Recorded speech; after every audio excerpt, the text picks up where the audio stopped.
Hey, how you doing? I wanted to make a little video about shadow work, especially in conjunction with dream work. So as a conscious dreamer, we work with our dreams in order to change things in our waking life or use our dreams for guidance and also consciousness exploration. So, the realms of lucid dreaming and that expansion of your awareness in different states. So like the dream states.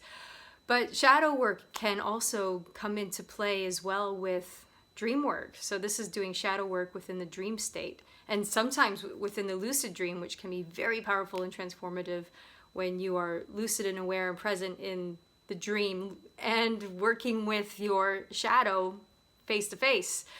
So just a little sort of recap about what shadow work is and what the shadow is.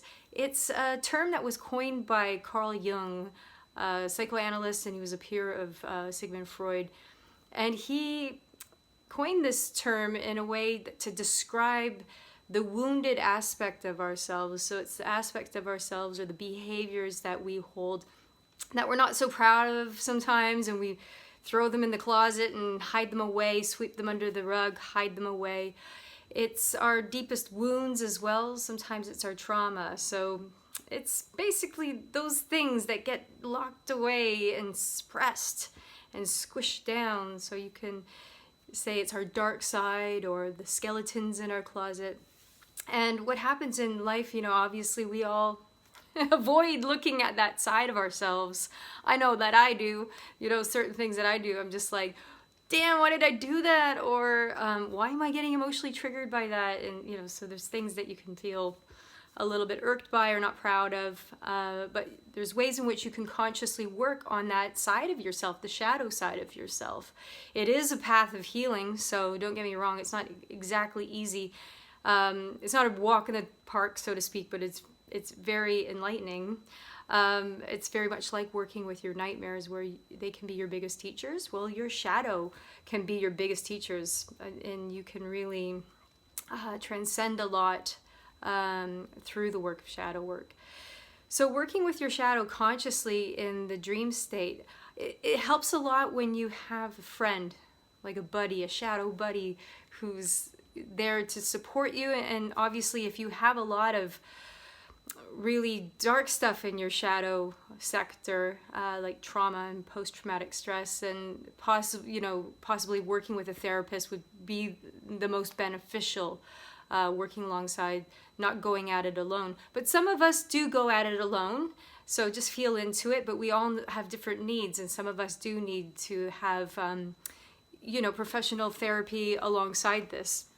But for those of you who feel like you have been doing shadow work and you are on that path and you just want to deepen it a little bit more, I'd really say incorporate your conscious dreaming with your shadow work.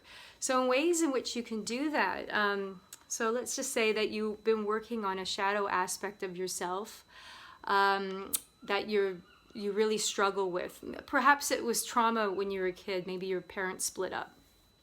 And so you have a feeling of like abandonment, and that's something that keeps getting triggered in your life, and it gets triggered in relationships where you have a lot of fear in your love relationships, fear that you'll be abandoned, or fear in your friendships even, where you feel like you might get left behind or abandoned in some kind of way. Now this can pop up in the dream states where you're having dreams of abandonment and you're feeling fear within the dreams, and they could be coming up as recurring themes. And that's a big clue and a hint from your unconscious realms that it's something to work on. It's time to look at the shadow and really work with that aspect to heal yourself. So how you would align that in with some shadow work is simply by setting intentions. So you could set intentions in the evening and write them in your journal. That's what I do. I write a little intention in my journal before I fall asleep. If it's to do with shadow work, you can say, I want to look at the area of feeling abandoned. And I know the root cause is a parental thing when you're a child. So you could write that down and really sit with it and set an intention to work with that in the dream realm. So you might find yourself at one point having a dream where that topic comes up again.